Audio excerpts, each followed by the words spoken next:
రైతు సోదరులందరికీ 79వ స్వతంత్ర దినోత్సవ శుభాకాంక్షలు. ఈరోజు మా వ్యవసాయ క్షేత్రంలో శివకేశవ గోశాల దగ్గర జెండా వందన కార్యక్రమం చేసి ఈ సందర్భంగా సేంద్రియ వ్యవసాయం చేయడానికి రైతులను ముందుకు తీసుకురావడానికి ఒక ఆలోచన చేసి రైతుకు పెట్టుబడి తగ్గియాలి. మేము ఇక్కడ గోశాల పెట్టడానికి కారణం ఏంటంటే సేంద్రియంగా రైతు పంట పండియాలి, రైతుకు ఆదాయం పెరగాలి. రైతుకు ఆదాయం పెరగాలంటే పెట్టుబడి తగ్గాలి.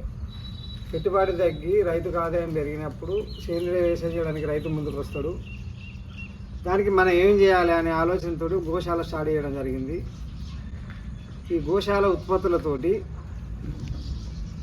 సేంద్రియంగా పంటలు పండియవచ్చు. అంటే సేంద్రియంగా పంటలు పండితే దిగుబడి తక్కువ వస్తుందేమో అనే రైతులు భయానికి మనం వాళ్ళకి సమాధానం చెప్పాలనే ఉద్దేశం పడి నేనే స్వయంగా ఒక 30 ఎకరాలలో సేంద్రియ వ్యవసాయం చేస్తున్నాను. మరియు కొంతమంది రైతులకు ఈ సంవత్సరము దేశవాళీ విత్తనాలు సేంద్రియ వ్యవసాయం చేయాలంటే సాధ్యమైనంత వరకు దేశవాళీ విత్తనాలు వాడాలి. దేశవాళీ విత్తనాలు వాడుకుంటూ ఎరువులు, పురుగు మందులు, రసాయనిక ఎరువులు, పురుగు మందులు అనేది లేకుండా పంటలు పండియాలి. రసాయనిక ఎరువులు, పురుగు మందుల మీద విపరీతమైన ఖర్చు పెట్టి దిగుబడి వచ్చినా కూడా ఖర్చుల కన్నా ఎక్కువ మార్కెట్లో ధరలు లేక రైతులు ఇబ్బంది పడు. గత 3 సంవత్సరాలుగా రైతులు ఇబ్బంది పడుతున్న సంగతి మనందరికీ తెలిసిందే. దానికి ఫుల్ స్టాప్ పెట్టాలి ఎంతో కొంత అనే ఆలోచన వెంబడి ఈ గోశాల గో ఉత్పత్తులు మరియు కొన్ని రకాల బ్యాక్టీరియా ద్వారా కొన్ని ఉత్పత్తులు తయారు చేయడం జరిగింది. మా ఆలోచన ప్రకారం ఎటువంటి రసాయనిక ఎరువులు, పురుగు మందులు లేకుండా పంటలు పండియవచ్చు అతి తక్కువ ఖర్చుతోటి. ఎరువులు, పురుగు మందుల మీద ఒక ఎకరానికి పెట్టిన పెట్టుబడిలో 25% తోటి అన్ని రకాల పంటలు మిర్చి, వరి, పత్తి, కూరగాయలు, పండ్ల తోటలు అన్నీ పండియవచ్చు అనే ఆలోచన వెంబడి కొంత రిస్క్ తీసుకొని నాకున్న అనుభవము గత సంవత్సరం నుంచి వ్యవసాయ రంగంలో నిపుణులైన ఈ సేంద్రియ వ్యవసాయం గురించి అవగాహన ఉన్న అనేక మంది వ్యవసాయ శాస్త్రవేత్తలను కలిసి రైతులను సేంద్రియ వ్యవసాయం వైపు మళ్లించాలంటే మన ప్రయత్నం మనం ఏం చేయాలని ఆలోచన చేసి రైతుకు పెట్టుబడి తగ్గుతుంది, సేంద్రియ వ్యవసాయం చేస్తే పెట్టుబడి తగ్గుతుంది, దిగుబడి వస్తుంది అనే నమ్మకం కలిగేయడానికి మా ప్రయత్నంతో కొన్ని రకాలైన ఉత్పత్తులు తయారు చేయడం జరిగింది. ఎటువంటి ఎరువులు, పురుగు మందులు లేకుండా మేము తయారు చేసే ఉత్పత్తులతోటి రసాయనిక ఎరువుల కన్నా ఎక్కువ దిగుబడి తీయవచ్చు అని నిరూపించే ఒక ప్రణాళిక తయారు చేసినాము. ఈ సందర్భంగా మీకు రైతు సోదరులందరికీ తెలియజేసేది ఏంటంటే మన భూపాలపల్లి జిల్లాలో కూడా చాలామంది అనుకొని సేంద్రియంగా పండియాలనే ఆలోచన మనం చేస్తున్నాము. కలిసి వచ్చే రైతులతోటి సేంద్రియంగా పండిస్తే వాళ్ళకు పెట్టుబడి తగ్గుతుంది, మన పంటలు తిన్న ప్రజలకు ఆరోగ్యంగా ఉండడానికి అవకాశం ఉంటుంది. కాబట్టి ఫస్ట్ రైతుకు ఆదాయం పెరగాలంటే రైతు పెట్టుబడి తగ్గించుకోవాలి. ఈ సంవత్సరం కొంతమంది ముందుకు వచ్చే రైతులతోటి ఎటువంటి ఎరువులు, పురుగు మందులు లేకుండా ఈ గోశాల ఉత్పత్తులతోటి పంటలు పండించి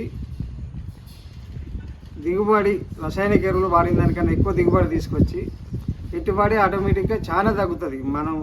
మేము తయారు చేసిన ఉత్పత్తులు మా దగ్గర తీసుకున్నా మేము ఇవ్వగలుగుతాము. స్వయంగా రైతు తయారు చేసుకుంటే ఒక ఆవుని ఇచ్చి ఎట్లా కషాయాలు తయారు చేసుకోవాలి, దానివల్ల ఉపయోగం ఏందనే ట్రైనింగ్ కూడా ఇవ్వగలుగుతాము. ముందుకు వచ్చే రైతులతోటి వాళ్ళు స్వయంగా తయారు చేసుకుంటే చాలా తక్కువ పడతాయి. షాపుకు పోయి 1000 రూపాయలు పెట్టి మందు కొనేది మనం తయారు చేసుకుంటే 100 రూపాయలతో అవుతుంది. ఆ ఆలోచన, అవగాహన రైతులలో కల్పించాలి. ఎక్కడో అక్కడ మొదలు పెట్టాలనే ఆలోచన వెంబడి చేస్తున్నాము. దాన్ని దృష్టిలో పెట్టుకొని ఈ ఆగస్టు స్వతంత్ర దినోత్సవ వేడుకలో కొంతమంది రైతులను పిలిచి మేము తయారు చేసే ఉత్పత్తులు ఈ విధంగా ఉన్నాయని వాళ్ళకి అవగాహన కల్పించడానికి ఈరోజు ఇక్కడ సమావేశం కావడం జరిగింది. ఇది మా ప్రయత్నాన్ని అర్థం చేసుకొని మీ ఆదాయం పెంచుకొని ఎక్కువ దిగుబడి సాధించడానికి ప్రయత్నించండి. మరియు మన వల్ల మన ఆహారం తిన్న ప్రజలకు ఆరోగ్యంగా ఉండడానికి మనం ప్రోత్సహించిన వాళ్ళం అవుతాం. ఈ సేంద్రియంగా వ్యవసాయం చేయాలంటే కల్చర్లు, కొన్ని మదర్ కల్చర్ తీసుకొచ్చి గోమూత్రంతో సంబంధించిన కల్చర్లను కలపడం జరిగింది. మా సొంత వ్యవసాయ క్షేత్రం 30 ఎకరాలలో వాడుకోవడానికి కలపడం జరిగింది. ఎవరైనా రైతులు ముందుకు వస్తే వారికి కలపడం నేర్పుతాము, లేదా వారికి అవసరం అనుకుంటే నామినల్ ప్రైస్ తీసుకొని వేయగలుగుతాము. మన సేంద్రియ వ్యవసాయం వల్ల ఏంటంటే గత 60 సంవత్సరాల నుంచి రసాయనిక ఎరువులు వేసి భూమి సారం కోల్పోయి pH లెవెల్ పడిపోయి పంటలు పండని పరిస్థితి వస్తుంది. కాబట్టి అది అందరికీ తెలుసు. మన భూములు ఎట్లా దెబ్బతింటాయి, మన భూములు దెబ్బతింటాయి, మన ఆరోగ్యాలు దెబ్బతింటాయి రసాయనిక ఎరువుల పురుగు మందుల ప్రభావం వల్ల. దాన్ని దృష్టిలో పెట్టుకొని మనం తిన్న తిండి మన పిల్లలు తింటలేరు, మన పెద్దలు తిన్న తిండి మనం తింటలేము. ఎందుకంటే మందుల తిండి అంటాం మనం. ఆ మందుల తిండి తగ్గియాలంటే మనమే రైతే రాజు అనే సిద్ధాంతం, రైతే దేవుడు అనే డాక్టర్లు కూడా చెప్తాను.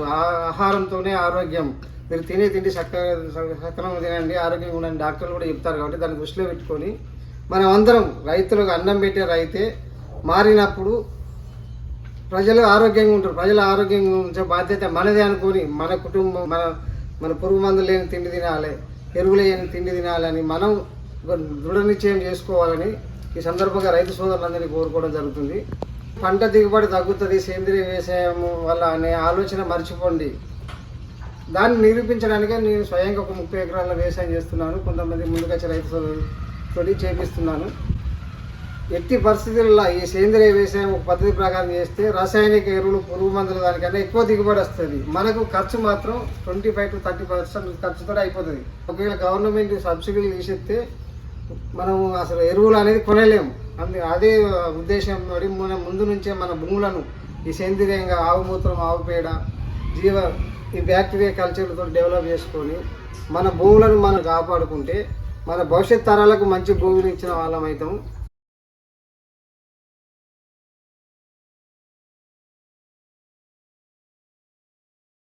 సేంద్రియ వ్యవసాయంలో భాగంగా మన కల్చర్లు డెవలప్ చేసుకోవాలన్నా, జీవామృతం తయారు చేసుకోవాలన్నా ఎటువంటి కెమికల్ లేని నల్ల బెల్లం వాడితే మంచిది అనే ఉద్దేశం పడి రసాయనాలు కలవని ఎటువంటి కెమికల్ లేని నల్ల బెల్లాన్ని తెప్పియడం జరిగింది.